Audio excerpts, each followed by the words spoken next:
Assalamualaikum warahmatullahi wabarakatuh. Alhamdulillahirrahmanirrahim. Kita bisa memulai perkuliahan ini di edisi Ramadan kali ini, yang mana kita akan pertama-tama akan membahas tentang pengantar manajemen risiko pada mata kuliah manajemen risiko. Baik, langsung saja tanpa bertele-tele saya akan memulai perkuliahan ini dengan bacaan Bismillahirrahmanirrahim. Apa sih itu risiko? Apa sih itu manajemen risiko? Jadi tentang manajemen risiko ini pada intinya kita akan membahas sebuah proses, di mana proses itu memerlukan sistematika. Artinya proses ini perlu sistematis. Untuk apa? Untuk mengidentifikasi, untuk menganalisis dan mengelola potensi risiko yang dapat mempengaruhi tujuan organisasi. Jadi manajemen risiko ini merupakan komponen yang sangat penting bagi setiap bisnis untuk memastikan keberlanjutan, sustainability, dan kesuksesan jangka panjang organisasi bisnis yang akan kita hadapi. Apa sih konsep dasar dari manajemen risiko itu? Jadi manajemen risiko erat kaitannya dengan sebuah risiko. Apa itu risiko? Risiko adalah ketidakpastian terjadinya suatu peristiwa yang dapat memberikan dampak positif ataupun dampak negatif terhadap pencapaian tujuan organisasi. Jadi risiko adalah sebenarnya merupakan suatu ketidakpastian. Ketidakpastian tentang apapun itu, mau positif, mau negatif, itulah namanya risiko yang harus siap selalu dihadapi oleh suatu organisasi. Dalam hal ini kita membicarakan tentang organisasi bisnis. Jadi yang perlu kita mitigasi, yang perlu kita hadapi adalah, yang perlu kita kelola adalah risiko yang berkaitan tentang hal-hal negatif yang bisa mempengaruhi kegagalan dari tujuan organisasi. Lalu tujuan manajemen risiko itu apa? Tujuan utama dari manajemen risiko adalah meminimalkan dampak negatif dan memaksimalkan peluang yang menguntungkan bagi organisasi. Jelas. Jadi dampak negatif yang bisa membuat organisasi itu menjadi kacau, menjadi tidak mencapai tujuan yang diinginkan, itu harus perlu diminimalisir oleh suatu perusahaan, oleh suatu organisasi. Jadi prinsip manajemen risiko di sini harus selalu terintegrasi, harus selalu terukur, dan bersifat dinamis untuk menyesuaikan dengan perubahan kondisi zaman yang ada. Mengingat kita saat ini kondisi zaman sangat cepat, perkembangan teknologi sangat masif. Maka dari itu, sebagai mahasiswa, kita adalah calon-calon sumber daya manusia yang akan menunjang perubahan zaman itu sendiri. Kita akan menjadi menjadi tolak ukur bagaimana kita bisa mengelola organisasi ke depannya. Dimanapun kita mendapatkan pekerjaan, kita akan menjadi tolak ukur, termasuk dalam manajemen risiko ini. Jadi manajemen risiko perlu adanya upaya agar tidak bertindak reaktif saja, melainkan harus proaktif. Di zaman sekarang ini jika kita hanya menunggu bola, artinya kita hanya bereaksi ketika ada musibah, ketika ada bencana, tanpa ada proses pencegahan di awal, tanpa ada proses mitigasi selama berlangsungnya resiko itu misalkan, maka kita akan mengalami kerugian yang besar. Maka perlu adanya ilmu. Ilmu yang di sini manajemen resiko, mindset untuk bisa mengelola resiko yang kemungkinan akan dihadapi oleh pribadi, bahkan yang bisa dihadapi oleh perusahaan maupun organisasi yang akan kita tempati nantinya sebagai tempat bekerja kita.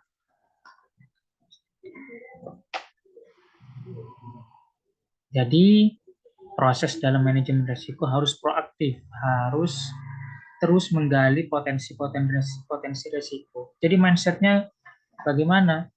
Mindset dalam manajemen risiko itu kita harus apa? Kita harus bahasanya harus selalu pesimis.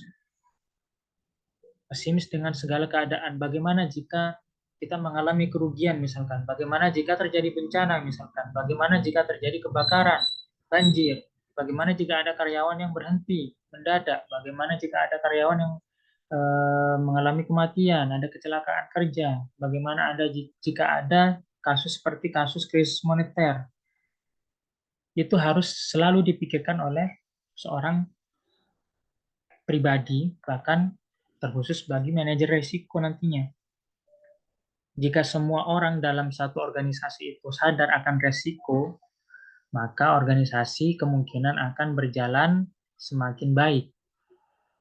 Karena orang sadar dengan risiko. Tapi jika orang SDM-nya itu sudah acuh tak acuh dengan risiko yang ada, maka tujuan organisasi kemungkinan akan terancam. Minimal akan terancam dengan adanya resiko yang mungkin muncul dan tidak disadari oleh SDM yang ada. Begitu ya. Selanjutnya, seperti yang diungkapkan tadi, resiko adalah sebuah ketidakpastian, suatu ketidakpastian yang positif maupun negatif. Nah, di sini ada tingkatan itu. Ada tingkatan ketidakpastian, ada ketidakpastian yang bersifat pasti, artinya tidak ada ketidakpastian. Misalkan apa? Misalkan hukum alam. Karakteristiknya apa? Hasilnya bisa diprediksi dengan pasti. Misalkan hukum alam, bumi berputar melalui porosnya. Lalu ada kejadian misalkan musim penghujan, ada musim kemarau, ada musim salju, ada musim semi, dan lain sebagainya. Ada 365 hari dalam setahun. Dan ada siklus yang tahun kabisat misalkan. Itu kan hukum alam. Sudah bisa diprediksi dengan akurat. Begitu. Tingkat kesalahannya sangat kecil. Misalkan seperti itu. Itu ketidakpastian yang pasti. Tidak ada. Lalu misalkan yang kedua, ketidakpastian objektif. Ketidakpastian objektif itu seperti apa? Hasilnya bisa diidentifikasi dan probabilitasnya itu diketahui. Contohnya seperti apa? Seperti permainan dadu atau permainan kartu. Mengapa bisa diprediksi dan bisa diidentifikasi probabilitasnya? Karena mereka menggunakan ilmu ya.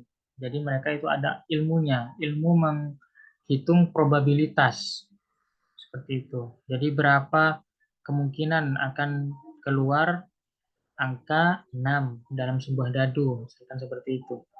Itu ada ilmunya, ilmu matematika. Lalu yang selanjutnya ada ketidakpastian subjektif. Apa itu? Hasilnya bisa diidentifikasi, tapi probabilitasnya tidak diketahui. Misalkan ada kebakaran, ada kecelakaan, ada investasi.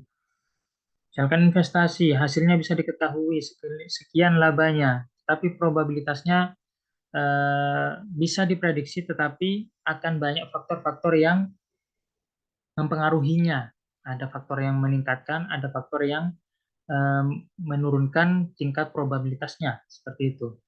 Jadi ada banyak faktor yang mempengaruhi subjektivitas kemungkinan probabilitas itu untuk tercapai.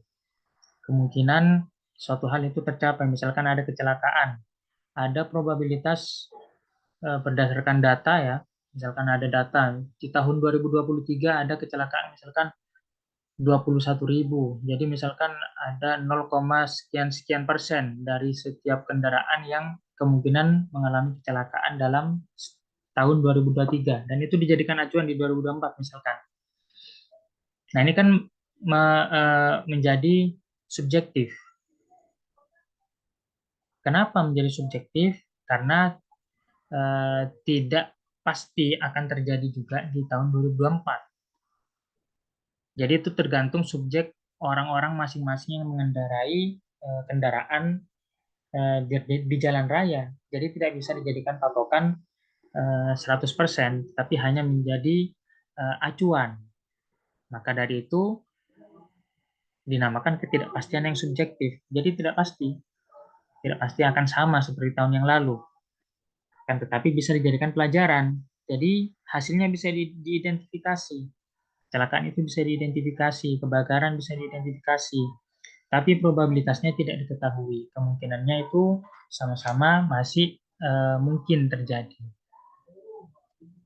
Kalau yang tadi objektif, probabilitasnya kemungkinannya itu diketahui. Lalu ada tingkatan ketidakpastian yang terakhir adalah sangat tidak pasti. Karakteristiknya hasilnya tidak bisa diidentifikasi dan probabilitasnya tidak diketahui. Misalkan eksplorasi angkasa. Meskipun eksplorasi angkasa itu sekarang sudah mulai digalakkan oleh orang-orang kaya di dunia ini. Misalkan siapa Elon Musk yang punya SpaceX, lalu ada NASA, lembaga antariksa di Amerika Serikat sana, di Cina juga ada, di Rusia juga ada, misalkan mereka hanya bisa mengeksplorasi sekian persen sangat kecil dari luasnya, besarnya angkasa itu sendiri. Jadi yang bisa dieksplorasi masih sangat kecil. Mengingat galaksi kita ini ada di antara ribuan bahkan jutaan galaksi-galaksi yang lain. Jadi bisa dikatakan sangat sangat kecil. Jadinya hasilnya tidak bisa diidentifikasi dengan pasti dan probabilitasnya juga tidak diketahui dengan pasti. Bisa diidentifikasi tetapi sangat-sangat tidak pasti begitu ya.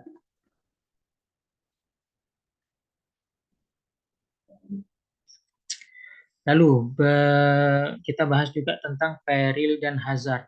Ini salah satu resiko, salah satu jenis resiko. Istilah-istilah dalam resiko. Apa itu peril, apa itu hazard?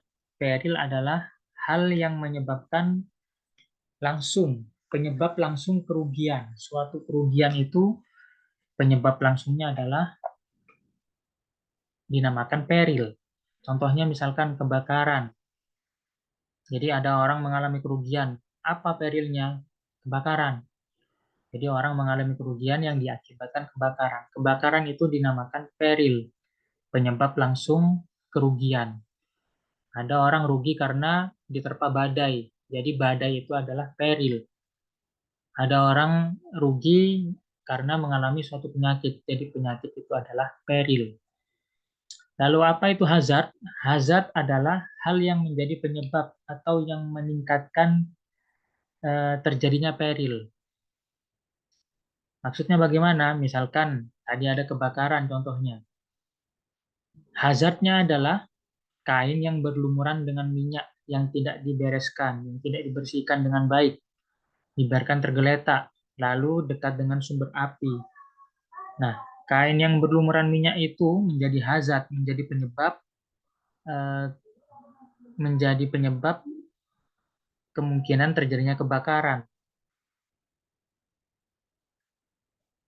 Jadi kain yang berlumuran dengan minyak atau banyak bahan-bahan yang mudah terbakar lalu dekat dengan sumber api itu menjadi hazard, menjadi penyebab terjadinya peril, menjadi penyebab terjadinya suatu bencana, menjadi penyebab pendukung suatu peril. Misalkan ada kebakaran, penyebabnya apa? Oh, ada banyak benda-benda mudah terbakar yang dekat dengan sumber api, begitu. Lalu selanjutnya ada macam-macam hazard. Misalkan ada hazard yang bernama physical hazard. Dari bahasanya sudah kita ketahui, ada hazard yang berupa fisik. Hazard yang berupa fisik itu apa maksudnya? Jadi hazard yang berupa fisik adalah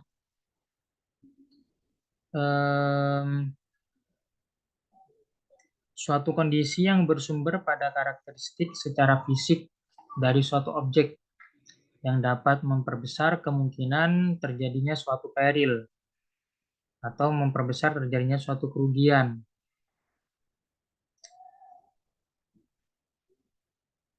Misalkan sekarang kita sudah memasuki musim pancaroba ya, sudah mulai panas-panasnya. Nanti semakin lama jika terus kemarau akan ada kebakaran biasanya, misalkan di hutan. Kebakaran di hutan itu terjadi karena apa? Terjadi karena banyak pohon-pohon sudah mulai mengering, rumput mulai mengering, lalu diterpa oleh terik matahari yang sangat panas, misalkan. Suhunya bisa mencapai misalkan 40 derajat Celcius misalkan. Jadi ketika ada sinar matahari yang sangat terik begitu, lalu terjadi gesekan antara ranting-ranting misalkan, lalu terjadi percikan api, itu akan sangat mudah terbakar. Nah, hal-hal semacam ini itu memperbesar kemungkinan terjadinya kebakaran. Lalu yang kedua, moral hazard. Moral hazard itu apa? Moral hazard adalah kondisi yang bersumber dari orang yang bersangkutan yang berkaitan dengan sikap mental yang buruk atau pandangan hidup serta kebiasaan yang dapat memperbesar kemungkinan terjadinya suatu peril. Misalkan contohnya, ada satu orang mengasuransikan rumahnya terhadap suatu resiko kebakaran, atau ada orang yang mengasuransikan kendaraan bermotornya kepada salah satu perusahaan asuransi misalkan. Lalu suatu hari misalkan orang itu rumah orang itu terbakar. Sebenarnya kebakaran itu dapat dicegah seandainya dia berusaha memadamkan api itu ketika masih kecil misalkan. Akan tetapi tidak dilakukan karena sudah diasuransikan menurutnya. Nah, dalam kondisi yang seperti itu, orang itu menjadi penyebab juga, menjadi penyebab kerugiannya semakin besar, begitu. Jadi sikap mentalnya dia itu karena sudah mengasuransikan, jadi mengentengkan, meremehkan. Akhirnya dia menjadi penyebab memperbesar kemungkinan terbakarnya rumahnya. Itu moral hazard. Kalau moral hazard itu bedanya seseorang yang misalkan ada orang yang mengasuransikan mobilnya, lalu dia eh, mengendarai kendaraannya secara ugal-ugalan, dan tidak berhati-hati. Jadi orang ini memperbesar kemungkinan untuk terjadinya kecelakaan. Jadi dia memang sengaja mencari penyebab untuk kecelakaan, misalkan seperti itu. Memarkirkan mobil terlalu ke tengah, misalkan di jalan raya ya, itu kan memperbesar kemungkinan untuk ditabrak oleh orang, ditabrak oleh kendaraan lain, misalkan seperti itu. Kalau yang moral hazard yang tadi, ini mirip-mirip ya. Moral hazard itu eh, dia tidak sengaja ada kejadian yang menimbulkan kebakaran, misalkan tadi. Jadi, tapi tidak ada usaha untuk memadamkan. Kalau ini dia dengan sengaja mencari-cari penyebab untuk terjadinya kerugian. Kalau yang morale hazard. Yang keempat ada legal hazard. Legal hazard apa? Misalkan ada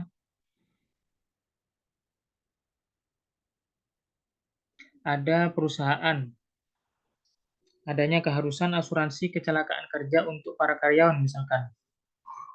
Perusahaan yang relatif besar mereka karena sudah memenuhi hal tersebut, maka kewajiban-kewajiban hukum lainnya seperti keselamatan kerja, jam kerja kontinu sering diabaikan. Kondisi semacam ini disebut menjadi legal hazard. Nanti akan menimbulkan kerugian apa? Kerugian karyawan yang over kerja. Kerjanya semakin banyak jam kerjanya, semakin capek, akhirnya berpotensi menjadi kehilangan karyawan. Nah, kehilangan karyawan itu juga kerugian ya. Kita harus mengeluarkan biaya lagi untuk merekrut orang melakukan pekerjaan yang kita inginkan, memberikan pelatihan lagi, begitu. Itu kan mengeluarkan biaya yang semakin banyak juga dibandingkan mempertahankan karyawan yang masih ada. Nah, ini kan berkaitan dengan hukum jadinya. Jadinya orang yang terlalu menekan karyawan untuk selalu bekerja tanpa henti, itu kan berkaitan dengan kontrak kerja nantinya begitu. Itu dinamakan legal hazard. Jadi itu menjadi penyebab-penyebab yang meningkatkan potensi kerugian yang akan dialami oleh organisasi, oleh perusahaan. Gitu. Lalu risiko itu ada dua macam, ada risiko murni dan ada risiko spekulatif. Risiko murni itu apa? Risiko murni itu adalah risiko yang tidak memiliki kemungkinan keuntungan sama sekali. Jadi hanya ada potensi kerugian saja. Misalkan apa? Contohnya, risiko aset fisik. Misalkan kebakaran. Nah, kebakaran ini kan nggak ada untungnya. Begitu. Nggak ada untungnya sama sekali. Kecuali nanti kalau sudah kita kelola, itu akan ada ganti rugi ketika kita mengikuti asuransi. Begitu. Lalu ada risiko karyawan, ada kecelakaan kerja. Nah, kecelakaan ini kan tidak ada untungnya, adanya rugi. Nah, bedanya ketika kita bisa untung, ya kalau kita mengasuransikan. Nah, kalau asuransi dibuat bisnis, misalkan, itu akan menyalahi nilai-nilai moral ya. Jadi misalkan kita mengasuransikan aset-aset kita, mengasuransikan juga karyawan-karyawan kita, misalkan, lalu sengaja kita buat kerugian yang disengaja.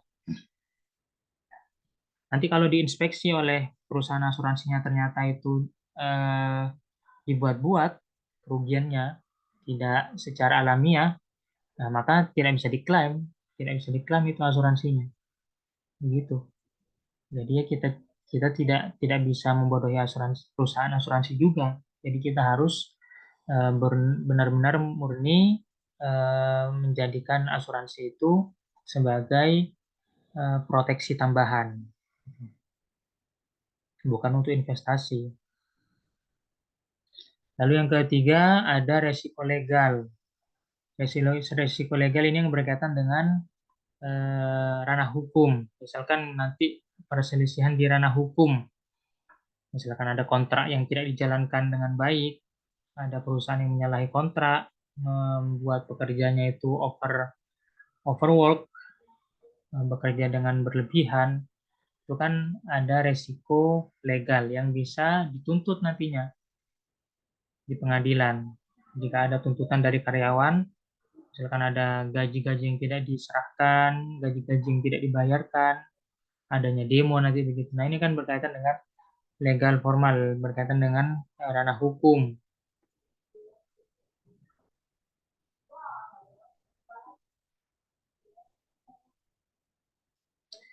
Lalu ada resiko spekulatif. Yang kedua, resiko spekulatif adalah resiko yang memiliki keuntungan dan kerugian sekaligus. Memiliki kedua potensi tersebut. Memiliki potensi keuntungan, memiliki potensi kerugian juga. Kalau tadi resiko murni itu murni rugi yang dipikirkan oleh orang-orang itu, kalau ini kita berspekulasi, kita akan mendapatkan keuntungan juga. Di samping kita juga harus paham bahwa tingkatan kerugiannya seberapa besar. Nah, misalkan yang pertama contohnya ada risiko pasar. Risiko pasar adalah risiko yang terjadi dari pergerakan harga atau volatilitas harga pasar. Jadi harga pasar kan kita ketahui sekarang ini. Kalau zaman-zaman hampir-hampir hari raya, harga-harga merangkak naik. Misalkan harga telur mulai naik, harga minyak mulai naik, daging, sembako, beras, dan lain sebagainya mulai naik. Itu kan sudah bisa diprediksi, misalkan seperti itu. Jadi tidak bisa kaget. Ada yang tidak bisa diprediksi, misalkan ketika harga-harga naik di zaman barusan itu, di zaman pemilu. Kenapa bisa naik? Padahal tidak ada agenda tahunan seperti hari raya, begitu ya. Hari raya Imlek, hari raya Idul Fitri, ada bulan puasa. Itu kan agenda tahunan yang dapat diprediksi. Nah, adanya pemilu kemarin, orang-orang banyak tidak bisa memprediksi bahwa harga-harga itu akan naik. Misalkan yang terutama harga beras kemarin. Nah, itu kan volatil. Jadi harga bisa bergerak tergantung permintaan dan penawaran. Diindikasikan ketika harga naik berarti beras sedang sedang banyak eh, sedang kekurangan stoknya begitu. Misalkan contoh yang lainnya, harga pasar saham dalam portofolio perusahaan mengalami penurunan. Jadi perusahaan mengalami kerugian karena adanya harga saham yang naik turun. Kalau naiknya sangat bahagia, kalau turun sangat menderita. Kenapa harga saham bisa naik, bisa turun? Banyak pemicunya. Jadi banyak pemicunya ya. Bisa jadi karena ada sentimen negatif dari publik misalkan. Contohnya harga sahamnya McDonald, sahamnya perusahaan-perusahaan Unilever. Di Indonesia itu kan sangat turun-turunnya. Karena apa? Karena mereka diindikasikan mendukung mendukung apa? Mendukung Israel kemarin itu ya. Mendukung Israel. Jadi sentimen negatif di Indonesia itu sangat besar. Akhirnya produk-produknya semakin susah terjual. Akhirnya apa? Akhirnya harga sahamnya juga ikut turun. Nah, ini kan volatil, mengikuti sentimen negatif juga dari pembeli. Jadi bisa mempengaruhi harga pasar, harga saham. Lalu ada resiko kredit, resiko yang karena pihak yang pihak kreditur itu gagal memenuhi kewajibannya kepada perusahaan.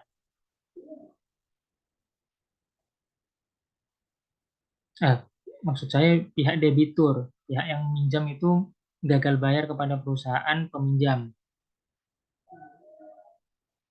Jadi misalkan debitur tidak bisa membayar cicilan dan bunga hutang.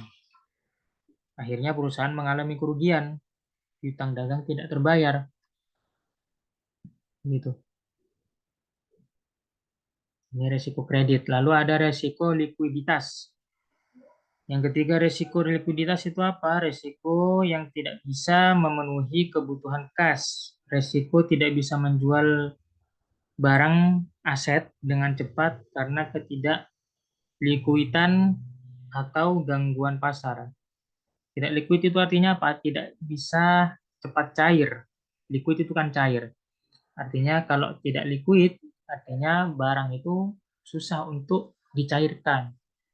Misalkan kita punya tanah, lalu kita sangat butuh uang, misalkan butuh uang 1 miliar, kita mau jual tanah. Nah, kalau kita butuh cepat, kemungkinan kita tidak bisa mendapatkan kesepakatan harga yang diinginkan karena kita butuh cepat. Tapi kalau eh, tidak terlalu terburu, tidak terlalu dikejar dengan waktu, kita bisa menunggu beberapa tahun kemudian menunggu ada yang menawar dengan harga yang tinggi. Nah, itu namanya tidak liquid. Kalau kita punya misalkan aset tanah, apalagi wilayahnya tidak strategis, sulit juga untuk menjualnya. Nah, itu tidak liquid namanya, sulit untuk menjual, itu tidak liquid. Jadi kalau perusahaan misalkan sudah hampir kolaps, lalu tidak punya eh, uang di kasnya, jadi mereka cenderung akan menjual aset-asetnya. Aset-aset yang tidak liquid itu nanti akan jadi eh, dijual dengan harga murah.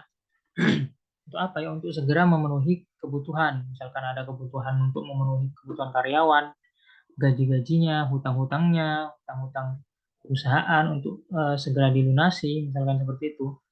Mereka jika sudah tidak punya uang lagi ya harus mencairkan aset-aset yang ada, saham pun begitu, harus segera dicairkan.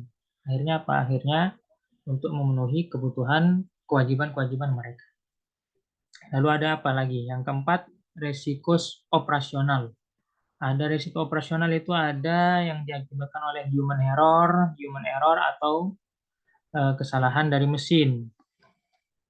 Jadi kegiatan operasional itu berkaitan erat dengan hal tersebut. Jika kegiatan operasional tidak berjalan dengan lancar, kemungkinan adalah adanya apa? Ada kegagalan sistem tidak berjalan dengan baik, ada kesalahan manusianya, human error, ada pengendalian dan prosedur yang kurang dijalankan dengan baik. SOP tidak dijalankan dengan baik. Nah, ini kan operasional. Maka dari itu, adanya sistem itu untuk menjaga operasi bisnis di perusahaan, di organisasi itu berjalan dengan sesuai dengan realnya. Lalu jika orang-orangnya tidak bisa berjalan dengan baik, tidak bisa bekerja dengan baik, maka akan ada kemungkinan ada potensi untuk terjadinya kerugian yang akan dialami oleh perusahaan. Maka dari itu, untuk meningkatkan operasional ini perlu adanya manajemen operasional yang baik. Kita menjaga SOP, kita merekrut orang-orang yang benar-benar kompeten, kita memakai mesin-mesin yang benar-benar baik, begitu ya, untuk menunjang apa? Untuk menunjang efektivitas dalam mencapai tujuan perusahaan. Misalkan kalau pakai di zaman sekarang ini pakai komputer, ya harus komputer yang sudah terupdate dengan eh, sistem OS yang terbaru, misalkan sistem yang terbaru. Kalau pakai Windows yang terbaru, misalkan. Kalau masih pakai Windows bajakan, ya kemungkinan ada potensi untuk eh, kegagalan dalam sistem, misalkan nanti dalam operasi sistem Windows, dalam mengerjakan dalam menggunakan Microsoft Word, itu ya nanti misalkan ada update yang terbaru, lalu misalkan ada updating otomatis, misalkan ada di blok dari Microsoft-nya, misalkan seperti itu kan akan menghambat pekerjaan. Atau adanya virus misalkan tidak dilengkapi dengan antivirus yang baik, itu kan perlu dipikirkan juga ketika kita berhubungan dengan teknologi perangkat lunak, begitu ya. Begitupun juga dengan teknologi-teknologi yang lain. Misalkan kalau di pesantren kita ada apa? eh, ada pabrik air minum itu ya. Ada pabrik air minum. Nah, itu orang-orangnya juga perlu eh, entah entah saya juga kurang tahu, kurang paham apa yang ada di situ.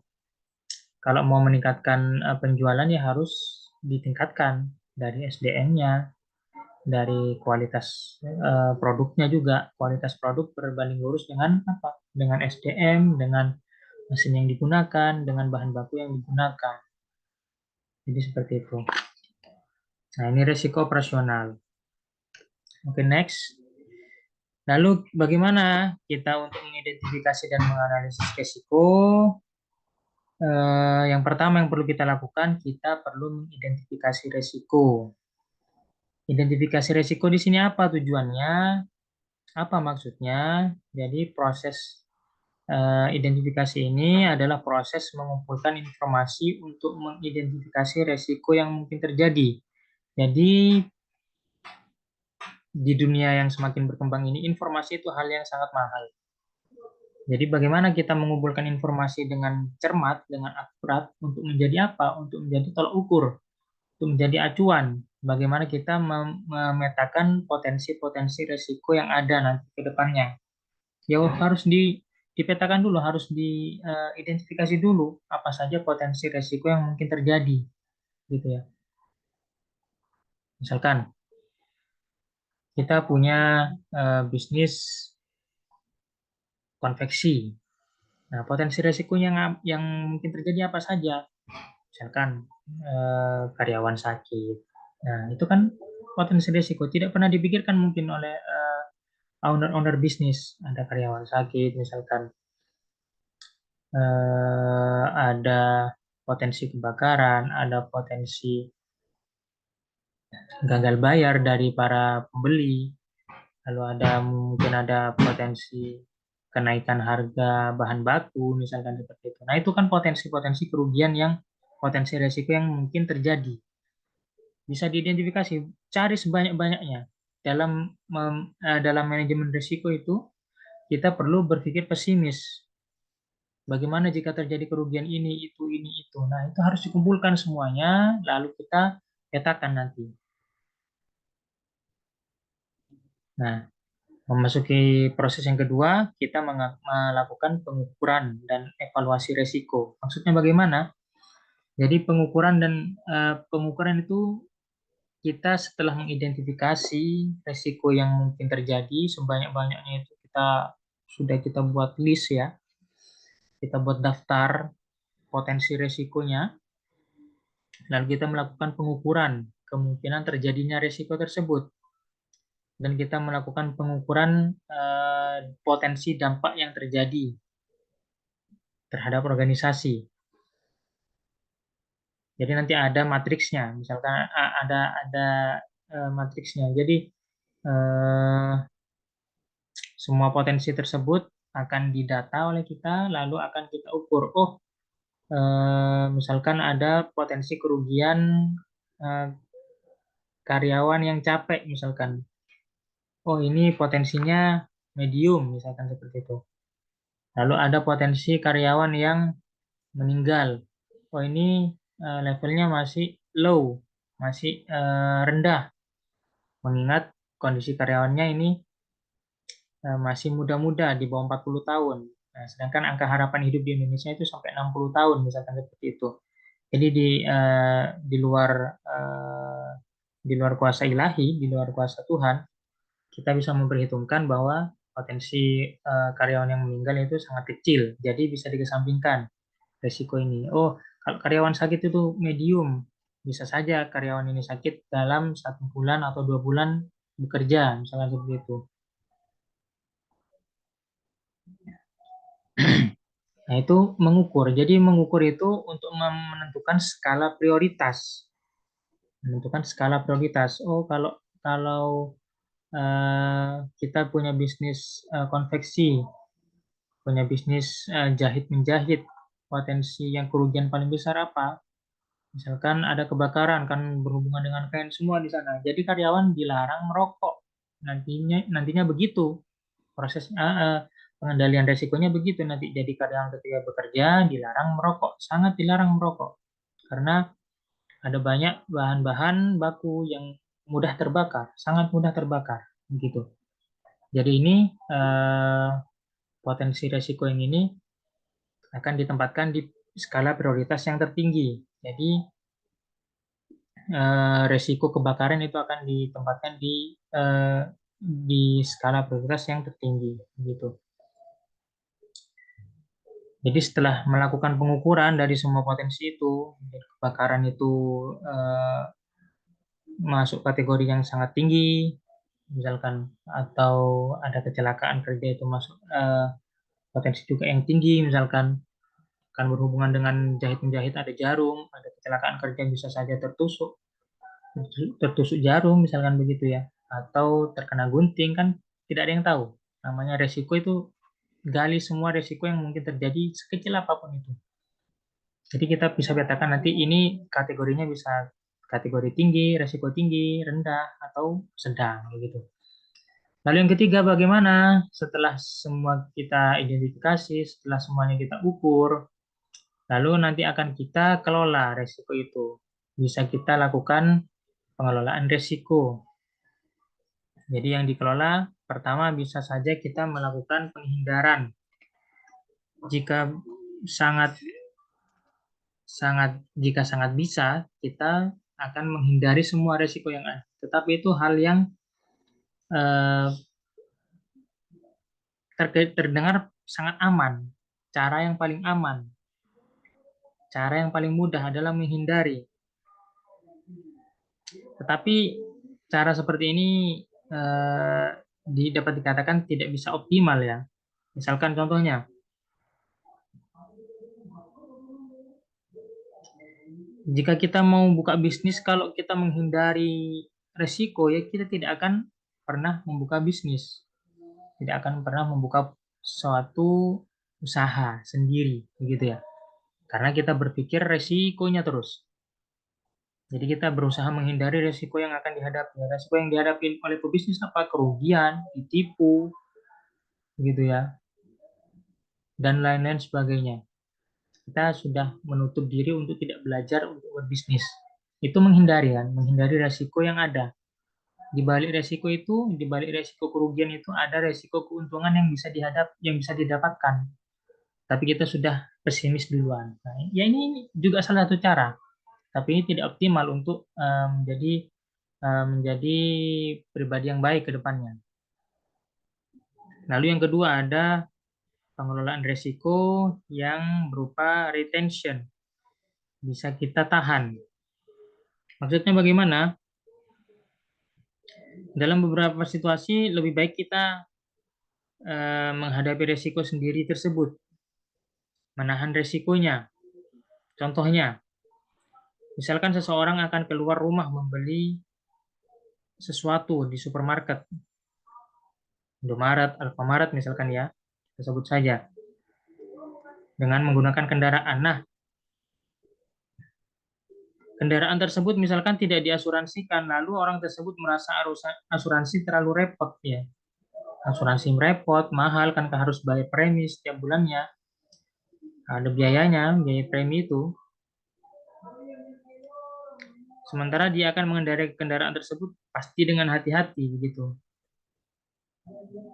Nah, karena dia sudah pesimis dengan adanya asuransi, jadi dia tidak mengasuransikan kendaraannya untuk keluar dari rumahnya, untuk pergi kemana, begitu ya.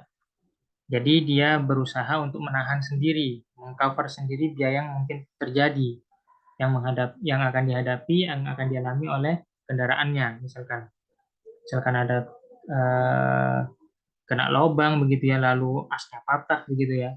Kalau punya asuransi, kita tinggal telepon perusahaan asuransi. Lah akan diganti dengan ban yang baru, begitu. Misalkan kalau ada kecelakaan juga itu akan ditanggung sendiri kalau orang yang menggunakan cara retention ini. Akan ditahan sendiri, akan ditanggung sendiri. Kalau pakai asuransi ya akan kita bisa mengklaim kepada perusahaan asuransi biaya yang dikeluarkan dari kecelakaan tersebut. Lalu teknik pengelolaan yang ketiga adalah diversifikasi. Diversifikasi itu apa? Diversifikasi itu kita menyebar exposure, menyebar potensi-potensi kerugian. Sehingga apa? Sehingga tidak terkonsentrasi pada satu atau dua exposure saja. Contohnya bagaimana? Contohnya kita punya beberapa aset. Ada aset berupa kendaraan, ada aset berupa rumah, tanah, lalu apa, sawah, begitu ya. Aset-aset tersebut merupakan diversifikasi. Kalau orang yang tidak melakukan diversifikasi, oh bukan ya, bukan kendaraan. Kendaraan itu liabilities. Misalkan rumah itu juga liabilities. Misalkan kita punya aset berupa aset digital, misalkan saham lah. saham yang berkaitan dengan hal-hal tersebut. Ada obligasi, ada reksadana. Nah, itu kan diversifikasi. Kita menaruh aset kita tidak di satu pos. Kita menginvestasikan aset kita itu kepada beberapa pos. Bisa kita belikan saham, bisa kita belikan eh, tanah gitu ya. Bisa kita belikan hewan ternak begitu ya. Atau aset-aset investasi yang lainnya. Nah, itu kan diversifikasi. Jadi jika terjadi satu kerugian pada satu aset tersebut, misalkan harga saham naik turun, misalkan harga saham sangat turun sekarang. Kalau kita all in, kita taruh semua uang kita di satu aset saham tertentu, ketika itu habis, ketika itu turun harga sahamnya, maka akan turun sekaligus dengan semuanya secara sekaligus. Bagaimana kita mau mengelola kerugian kita? Pusing jadinya. Jadi perlu ada diversifikasi. Kita beli tanah, kita belikan ternak, lalu kita belikan obligasi misalkan yang lebih aman, atau kita belikan reksadana juga gitu. Jadi ketika harga saham turun, harga aset kita di aset-aset yang lain itu bisa terjaga. Namanya ini diversifikasi. Jadi kita bahasanya apa? Jangan menaruh semua telurmu di satu keranjang, misalkan begitu. Jadi kalau keranjangnya jatuh semuanya, habis habis sudah telurnya gitu. Jadi perlu ditaruh di ada yang ditaruh di kulkas, ada yang ditaruh di mana begitu ya. Lalu yang keempat ada transfer risiko. Jika kita tidak ingin menanggung risiko tertentu, kita bisa mentransfer risiko tersebut ke pihak lain yang mampu menghadapi risiko itu. Contohnya, kita membeli asuransi kecelakaan. Ini namanya transfer risiko. Kita mentransferkan risiko yang mungkin terjadi pada diri kita kepada pihak asuransi. Jadi jika terjadi kecelakaan, ada perusahaan asuransi yang bisa menanggungnya. Asuransi sekarang apa yang bisa dijamin, yang bisa terjangkau oleh masyarakat? Misalkan ada BPJS, begitu ya. Ada BPJS Ketenagakerjaan, ada BPJS Kesehatan, atau kalau mau nambah lain ada perusahaan asuransi yang lain, Prudential dan lain sebagainya. Lalu pengelolaan yang kelima adalah pengendalian risiko.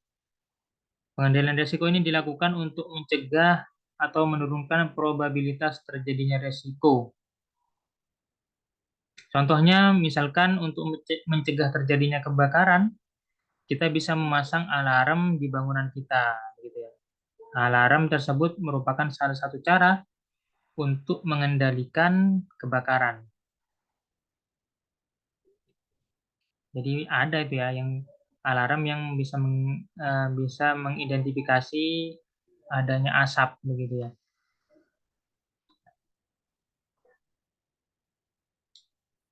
Lalu yang selanjutnya yang terakhir ada pendanaan risiko. Pendanaan risiko mempunyai arti bagaimana kita mendanai kerugian yang terjadi jika suatu risiko itu muncul. Contohnya, jika terjadi kebakaran, contohnya ya, yang bisa kita bayangkan saja, kita contohkan. Jika bagaimana menanggung kerugian tersebut jika terjadi kebakaran, jadi kita bisa memikirkan apakah kita mau mengasuransikan atau kita akan mendanai sendiri menggunakan dana cadangan begitu ya.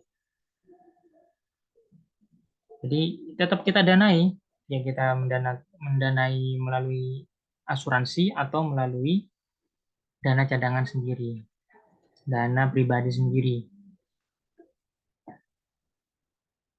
Jadi kita mengeluarkan uang langsung untuk mendanai kerugian yang kita hadapi.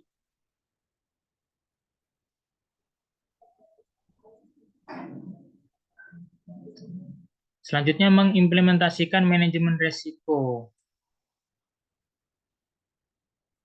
Yang pertama kita perlu melakukan perencanaan ya. Melakukan perencanaan dengan matang dengan apa? Dengan cara menetapkan metodologi, sumber daya, dan memiliki rasa tanggung jawab dalam perencanaan tersebut. Jadi kita setelah dalam merencanakan itu kita perlu memetakan apa saja potensi risiko yang tadi terjadi, lalu kita rencanakan apa saja yang perlu kita tempuh dalam meminimalisir risiko yang mungkin terjadi tersebut dengan memanfaatkan segala sumber daya yang ada dan melakukannya dengan penuh tanggung jawab. Jadi kalau tidak ada rasa tanggung jawab, semua risiko itu mungkin terjadi, gitu ya. Lalu tahap kedua adalah pelaksanaan, menerapkan strategi pengelolaan risiko yang telah ditentukan. Jadi, misalkan tadi ada potensi kecelakaan kerja, ada potensi kebakaran. Apa saja rencana yang kita lakukan ya, kita melarang karyawan untuk merokok di area kerja. Kita melakukan pemeriksaan rutin setiap bulan atau setiap 6 bulan sekali terhadap mesin-mesin yang ada, begitu. Atau ketika ada laporan mesin rusak, kita segera menanganinya. Itu kan tahap pelaksanaan. Lalu yang ketiga, pemantauan. Memantau dan mengkaji efektivitas pengelolaan risiko.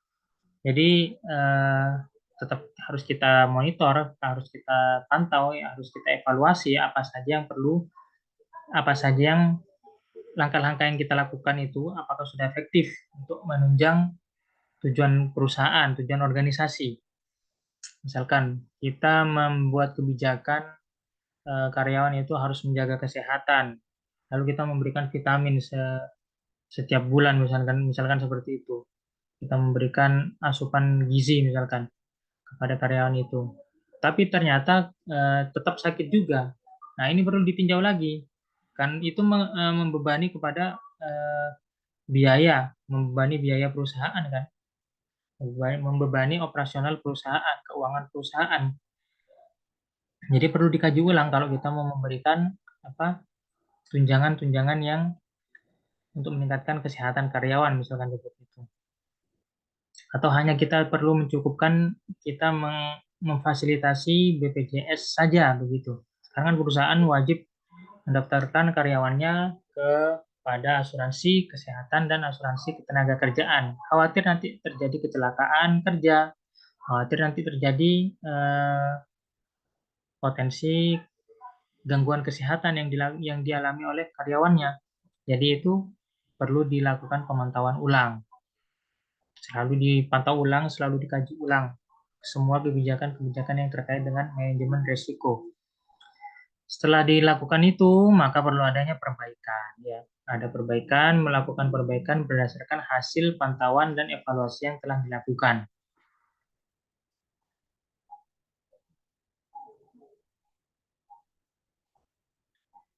Pengawasan dan evaluasi risiko yang selanjutnya perlu adanya pengawasan risiko. Bagaimana kita memantau risiko secara berkala, secara berkelanjutan, untuk memastikan efektivitas pengelolaan yang dijalankan. Sangat penting, pasti kita perlu mengawasi itu. Agar apa? Agar semua kebijakan kita itu tepat sasaran. Lalu setelah adanya pengawasan, kita melakukan evaluasi risiko, menilai efektivitas strategi yang kita lakukan, dan mengidentifikasi peluang perbaikan. Untuk selanjutnya dilakukan pelaporan secara berkala kepada semua stakeholder. Agar apa? Agar kita saling terintegrasi. Jadi tidak hanya dipikirkan oleh manajemen risiko saja ini semuanya ya. Jadi risiko ini berkaitan erat pada semua lini bisnis yang ada di semua lini, semua divisi yang ada dalam suatu organisasi, dalam suatu perusahaan. Jadi risiko ini berhubungan juga dengan keuangan, berhubungan dengan operasional, berhubungan juga dengan karyawan, berhubungan juga dengan semuanya. Jadi perlu adanya pelaporan kepada pihak-pihak terkait. Oh, di bulan lalu ada kecelakaan kerja yang diakibatkan oleh mesin yang sudah tidak layak pakai. Nah, ini kan berhubungan dengan manajer operasional juga nantinya.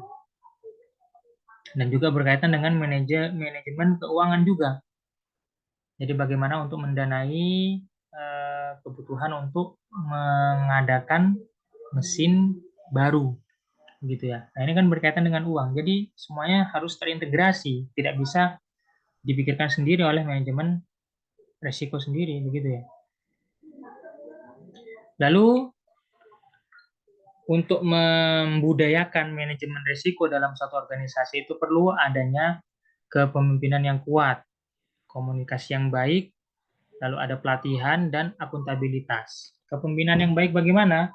Jadi pemimpin pemimpin yang ada dalam organisasi itu harus memiliki komitmen dan terus mendukung manajemen untuk melakukan manajemen risiko yang baik. Jika tidak ada kesadaran dari pimpinan pusat, pimpinan puncak, begitu ya, ya resiko ini akan selalu diabaikan, akan adanya kecelakaan kerja selalu begitu misalkan, terutama karyawan itu yang banyak diabaikan misalkan. Jadi eh, semua stakeholder itu perlu dipimpin untuk bermindset sama bahwa resiko ini bisa menimpa semua lini, tidak bisa diabaikan saja, tidak bisa ditembakkan 100% kepada manajemen resiko. Jadi semuanya harus saling bekerja sama. Lalu ada apa? Ada komunikasi juga yang baik. Kepemimpinan tadi yang baik, pemimpin melakukan komunikasi yang baik pada semua divisi, agar apa? Komunikasi yang efektif tentang resiko ini kepada seluruh lini dalam organisasi itu bisa berjalan dengan baik. Lalu selanjutnya ketika sudah terjalin komunikasi yang baik, kita bisa meningkatkan dengan adanya apa? Adanya pelatihan. Ada pelatihan K3 misalkan begitu ya. Kesehatan dan keselamatan kerja.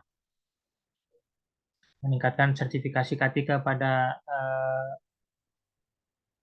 orang-orang yang berkaitan dengan operasional perusahaan misalkan begitu, operasional kerja. Jadi adanya peningkatan pemahaman bagi orang-orang yang berpotensi, yang beresiko untuk mengalami kecelakaan kerja lebih tinggi. Misalkan yang mengantar barang begitu ya, sopir-sopirnya itu ya, kurir-kurir misalkan sekarang itu ya. Itu perlu adanya peningkatan pemahaman dan keterampilan dalam mengelola resiko. Lalu yang selanjutnya yang terakhir adalah akuntabilitas. Ada tanggung jawab yang jelas bagi setiap individu dalam mengelola resiko. Jadi harus akuntabel, harus ada kejelasan mereka dalam mempertanggungjawabkan setiap kemungkinan resiko yang mungkin terjadi. Begitu ya. Nah, ketika keempat hal ini sudah dijalankan dengan baik, maka budaya sadar akan resiko dalam satu organisasi itu akan tinggi. Akhirnya apa? Akhirnya tujuan perusahaan untuk meningkatkan efektivitas mencapai tujuan perusahaan itu bisa tercapai dengan baik, gitu ya. Oke, saya rasa cukup untuk sesi kali ini.